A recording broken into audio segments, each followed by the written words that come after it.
Doue, Yamal, Raphinha, Carrington, Ousmane Dembele, Bradley Barcola. Are you guys not entertained? This is Champions League football at its best. PSG, absolutely for me, hammer Aston Villa. Unai Emery setting them up for a compact, low block, counter-attacking tactic, and it absolutely backfires because when you've got a front three at the level that PSG do, I mean, they do not need 100 chances to make you absolutely be punished. Desire Doue, guys. I just have to start. I'm going to speak about Barcelona as well versus Borussia Dortmund. But let me start with PSG versus Aston Villa. Be sure to hit the like button, guys. Be sure to subscribe as well if you are new here. Desire Doue, 50 million euros. That's 50 million euros well spent by PSG. And I look back on the summer transfer window when a lot of teams were in for him, but it was really PSG and Bayern Munich, and he probably made the best decision in terms of going to PSG because they've handled him very, very well as a young talent, high ceiling that just plays very fearlessly. Dej Spence said it on a podcast with Rio Ferdinand that he's close to Neymar, and when you think about what Luis Enrique in particular has done with the PSG team he inherited and the PSG team that he has now created, I want a PSG versus Barcelona Champions League final. Arsenal fans, please turn away here because I think that will be two of the best teams, two of the most exciting teams, electric, exhilarating, if you want to call it that. Two of the best teams in Europe on show in the biggest stage, which I don't think we've seen for a while in the Champions League final. Desire Doue today playing football like he's playing football in a cage somewhere in Paris with his friends, not scared to take people on. And I think that is what you look at when you look at players, especially attacking players, because football has become so systematic. It's become so robot-like. When I see players like this just having fun on the pitch and it's resulting in goals and, big game performances like this, I mean, how can you hate it? Desire Doue. Well, let's start with the first goal, actually, that Aston Villa score. They go 1-0 up thanks to a Morgan Rogers goal, and it's just a good counter-attack. McGinn puts the pressure on Nuno Mendes, who obviously makes up for that mistake eventually in the game, but that's just a good counter-attacking goal. And then PSG, I mean, they didn't let that goal cause them any hindrance to what they had in sight. When you've got a front three, and this is why I give credit to Luis Enrique and just, the PSG directors to let player like Mbappe go, let Neymar go, let Messi leave. They replacing players like Ugarte with João Neves. You can see this project, if you want to call it that, is a well thought out project. The balance across the starting 11 is probably one of the best balances that I've seen in Europe alongside Barcelona. I can't help but mention Barcelona, but that front three for me is so exciting to watch because they just are so, what's the right term to, it's very fluid. It's a very fluid front line. You look at the way Aston Villa in particular set up today, a back four turning into a back five out of possession, and you would think a lot of teams would struggle with that Unai Emery low block, but PSG didn't. Why? Because they have three players in the front line that are not scared to go at players. They are not scared to take on players, take on multiple players, and not just only take on players, but I think the most important thing is to get past them and to beat them. And Desire Doue did that. I mean, Kvara turned Disasi into disaster, had him doing near enough the half splits on skates. Unfortunate for Disasi for that to actually be, I think, his first experience coming on the pitch at half time. I'm sorry, Disasi, but it had to happen to someone. And with Kvaratskhelia, PSG took a risk. They took a risk in January in terms of paying a big fee of 70 million for him. And you are in April and it's paid off. They've won the league. They've got the luxury of resting all their best players on the weekend. They can go on to potentially go on and get through to the semi-finals of the Champions League. And just quickly on the balance of PSG's team, because it's not just the front three for me, it's that midfield.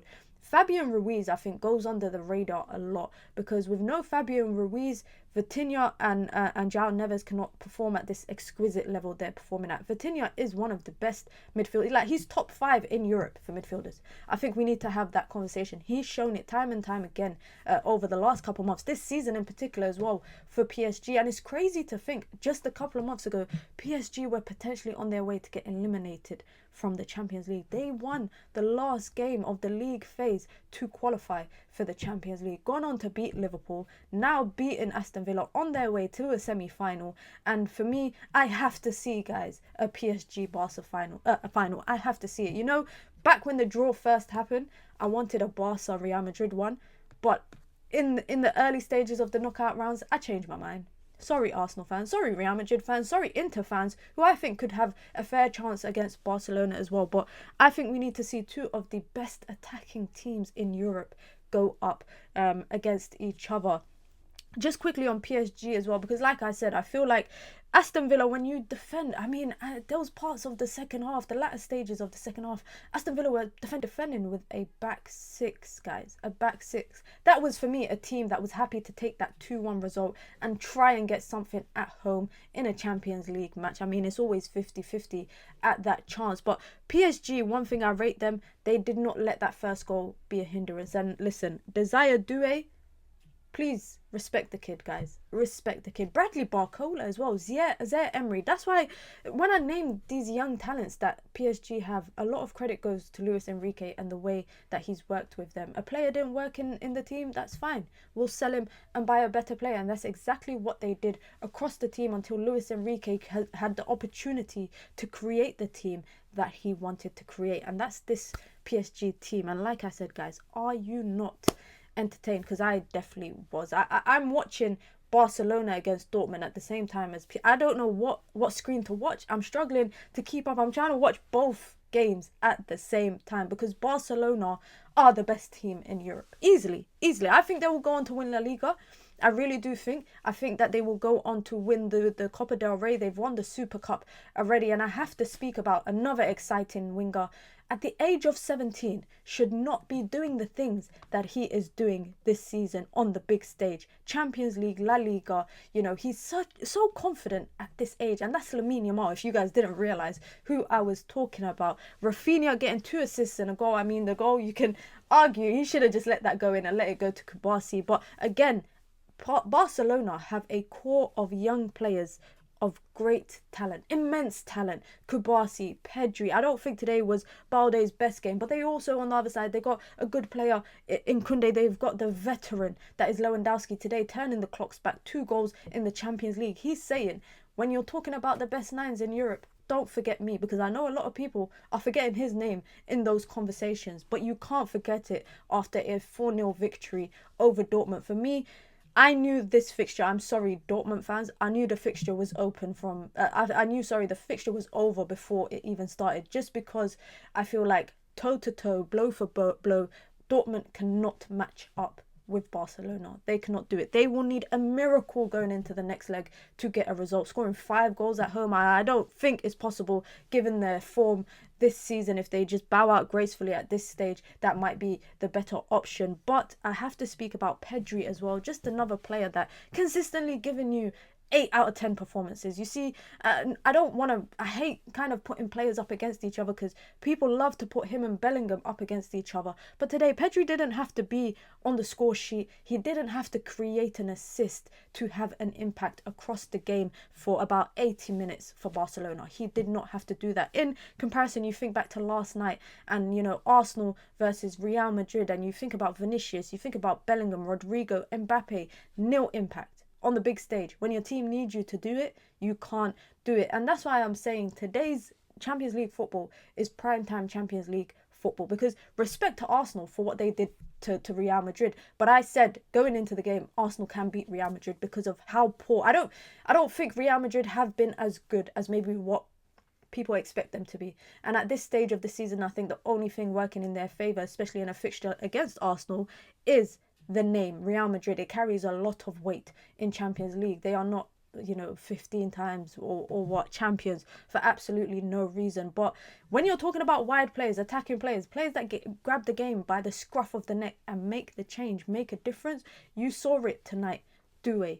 Dembele, Kvaratskhelia, Lamine Yamal, Raphinha, if you want to mention him as well. You're looking at what Vinicius did last night, and Mbappe, and you're looking at Rodrigo, and a 3-0 deficit going back to the Bernabeu. I think Arsenal can actually do it, but like I said, Arsenal fans, no disrespect, but I have to see PSG versus Barcelona in the final. Barcelona just cruising through, potentially on their way to win a quadruple. And you know what, guys? I know everyone's talking about Raphinha's Ballon d'Or charge. People are talking about, of course, Mohamed Salah's one. They're talking about potentially Ousmane Dembele's one.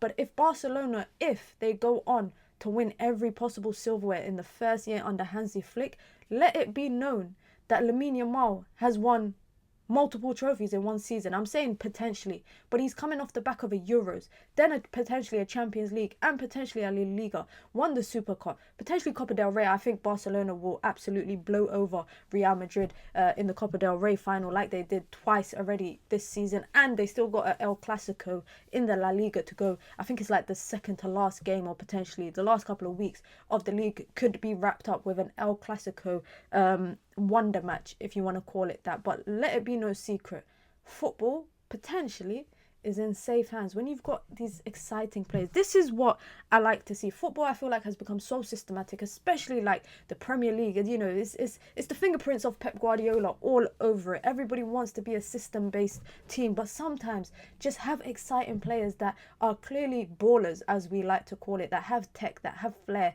that are exciting to watch, not scared to pull out a skill, get past a man, take a shot, put it top bins. Doue did it. Kvaratskhelia, like I said, did it. And shout out to Ousmane Dembele for that assist tonight, because he did it. Even Lamine Yamal as well, getting a pre-assist, if you want to call it, for one of Lewandowski's goal, just putting in a great ball in to Raphinha, and then getting that goal. Raphinha, great pass across the final man. And that is why I say Lamine Yamal should not be doing what he's doing at the age of 17, because the defender's closing in on him. I thought the defender might have got there ahead of him, and he toe pokes it so calmly and comfortably into the bottom corner. Are you not entertained, guys? Let me know your thoughts down below. Who do you want to see in the Champions League final? Do you want to see PSG? And just quickly, just on the Champions League, the knockout rounds, a story could be written for PSG potentially, because if, big if, Real Madrid turn it around against Arsenal and PSG meet Real Madrid, PSG could knock Mbappe out on the way to the final. And if Ousmane Dembele carries on at the rate that he's going, and he carries the burden on his shoulders that Mbappe failed to do in terms of winning a Champions League with PSG, Le Pen, Macron, whoever's the leaders in France right now, you better get that statue ready of Ousmane Dembele in the capital of France. Tear down the Eiffel Tower and put up a statue of Ousmane Dembele if he delivers. But like I said, Doue, Yamal, Raphinha, Barcola, Kvaratskhelia, are you not entertained?